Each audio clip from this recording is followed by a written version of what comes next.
नवी मुंबई पनवेल परिसरातील प्रकल्पग्रस्तांची घरे नियमित करण्याचा निर्णय महायुती सरकारने घेतला आहे।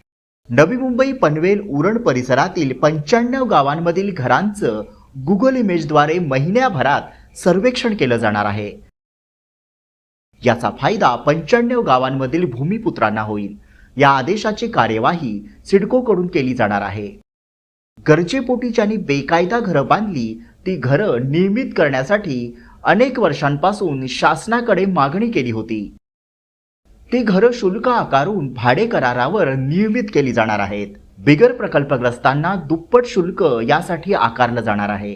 घरे नियमित झाल्याने प्रकल्पग्रस्तांसोबत सर्वसामान्यांना मोठा दिलासा मिळाला आहे।